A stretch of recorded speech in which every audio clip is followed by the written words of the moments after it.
Olá a todos, esse é o canal Livros e Labirintos e hoje eu começo a falar sobre a minha leitura da ficção do José Saramago. Juntando esses dois livros, as 120 crônicas, elas foram escritas entre 1969 e 1972. As crônicas, elas se caracterizam, essas crônicas do Saramago, por serem textos muito próximos do nosso cotidiano, da nossa realidade. Quando você começa a ler as crônicas, você percebe que o Saramago ele sempre foi um escritor preocupado em mostrar para o leitor que ele deve sempre estar atento às coisas do mundo, ele deve ter um olhar especial, ele quer chamar a atenção do leitor para que ele não ande distraído. Muitas vezes eu me vejo chamando uma crônica do Saramago de conto, por causa da estrutura tão redondinha que ela tem de começo, meio e fim, para colocar ali um pensamento e para fazer a gente refletir sobre aquilo que ele está tentando mostrar nessas crônicas. Então a gente tem que lembrar que essas crônicas elas foram escritas num contexto, que é final da década de 60 e começo de 70. E o Saramago, ele ainda não era o escritor que a gente conhece hoje. Ele não era um escritor consagrado. O Saramago era um jornalista. E o curioso é assim, que quando você começa a ler essas crônicas, você fala, olha só, ele já tinha um projeto estético e ele ia desenvolver esse projeto estético. Que ele falava, né, que as crônicas na verdade foram um exercício para o que ele fez depois. E realmente, a primeira crônica se chama A Aparição. E é muito interessante aqui nessa crônica a gente perceber que tem uma mistura aí de um fantástico tradicional com uma coisa que no final vai caminhar para o maravilhoso. O Saramago, ele provoca uma tensão no leitor até determinado ponto por causa de como ele está narrando essa aparição, para depois no final quebrar um pouco a expectativa, mas manter um efeito de encantamento. Um dos parágrafos começa assim: é noite. Há um caminho entre duas filas de árvores.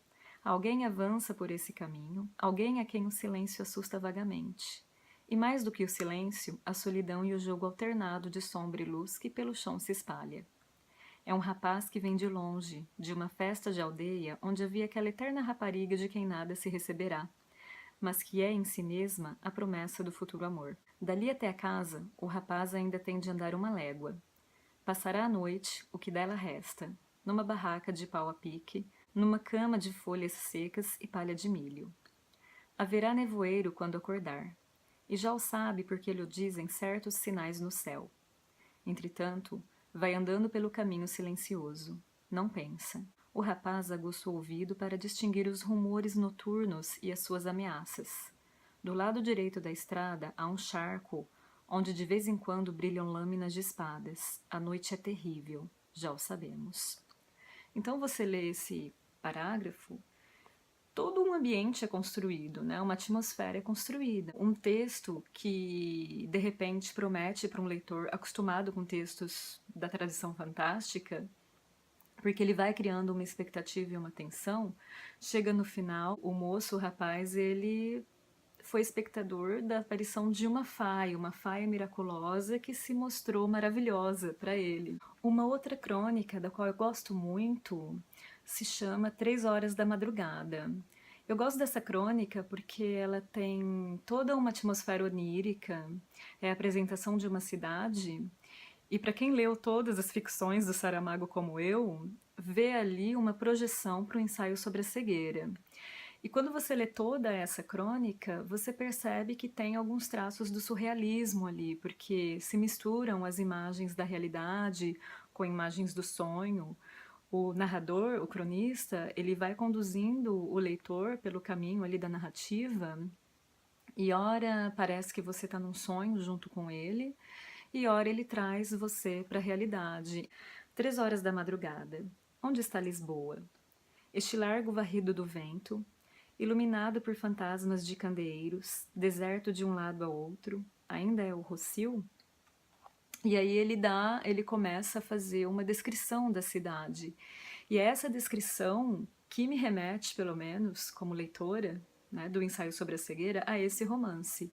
A partir dessa percepção que o narrador dessa crônica tem das coisas, ele vai guiando o leitor com ele numa espécie de devaneio por Lisboa, e a gente pode perceber que há uma busca de identidade desse cronista, desse narrador. Há uma busca também pela compreensão não só de si mesmo, mas dos outros também, que a gente vai percebendo aqui nas entrelinhas dessa crônica. Na descrição desse cronista, as coisas elas se transfiguram. E aí, se por um lado ele apresenta para o leitor uma visão abstrata da cidade, por outro ele vai trazer o leitor para a realidade dessa cidade e vai descrever de outra forma. Sobre a muralha de pedra que defende a cidade, as nossas mãos seguram ardentemente o mundo. Olha como que ele termina maravilhosamente uma crônica falando sobre Lisboa. E a visão dele, o olhar dele que ele tem da cidade às 3 horas da manhã. Outra coisa que eu acho muito interessante quando eu leio essas crônicas aqui é o diálogo do Saramago com a ficção científica. É você perceber através das crônicas que ele era leitor de ficção científica. E aqui a primeira crônica que vai fazer menção a isso se chama Os Navegadores Solitários. Olha só como ele começa essa crônica. Este mundo tem coisas. Confesse, leitor, que vale a pena andar por cá. Dificilmente se arranjaria em qualquer canto do universo espetáculo mais variado, todo em golpes de teatro, embrulhadas situações. Os escritores que se dedicam à ficção científica não conseguiram até agora, que eu saiba, criar um mundo que se assemelhe ao nosso em teor de excentricidade. A relação dessas crônicas aqui do Saramago, na verdade, elas não se confinam no tempo presente. São crônicas muito atuais. Existe uma afinidade entre a crônica mesmo e a ficção científica, porque esses dois tipos de texto, eles possibilitam a viagem temporal, a viagem no tempo. Quando a gente lê uma crônica, a gente está viajando para o passado e lendo coisas que servem para o nosso presente, enquanto que na ficção científica a gente lê coisas sobre um possível futuro, mas que servem também para o nosso presente. E a questão aqui, na verdade, nessa crônica, é chamar atenção para isso, para a afinidade entre os gêneros, mas é a insistência em chamar a atenção do leitor para reparar o mundo à volta, essa necessidade do ser humano, essa necessidade no sentido de ser preciso, de olhar, ver e reparar. Nós não fazemos isso. Há muito, muito tempo nós não fazemos isso. O que é preciso vai ficar muito evidente no Planeta dos Horrores. É uma outra crônica também, se chama O Planeta dos Horrores. Esse primeiro parágrafo, eu vou dar uma resumida nele, olha só. Esta manhã, ao sair para a rua, achei que o mundo estava escuro. Mas o mundo estava mais do que escuro, estava negro. E não era noite. O sol subia como de costume no céu azul do costume. Meditei, portanto, e ao fim descobri que o mundo se decidira a mostrar-me o seu outro lado. O Mr. Hyde do nosso Dr. Jekyll. Essa alusão que ele vai fazer para dizer, olha, nesse mundo há o claro e o escuro, né? Não há uma coisa só. Não há só o bem, não há só o mal. E a gente precisa prestar atenção nesse fato. Se o leitor cuida que eu sou masoquista, desengane-se. Gosto da luz do dia, da claridade, do aperto de mão de um amigo, de uma boa palavra reconfortante. Gosto da esperança, amo o amor, amo a beleza das coisas e das pessoas, que todas são belas. Mas tudo isto me pode ser tirado de um momento para o outro. Em todo o mundo há mísseis apontados para todo o mundo. Por cima do mundo cruzam-se aviões com bombas nucleares capazes de derreter o mundo. Em certos sítios do mundo estão guardadas bactérias suficientes para exterminar a vida em todo o mundo. O planeta dos horrores de Mr. Hyde é este, amigo leitor. Confiante leitor. Talvez ingênuo leitor.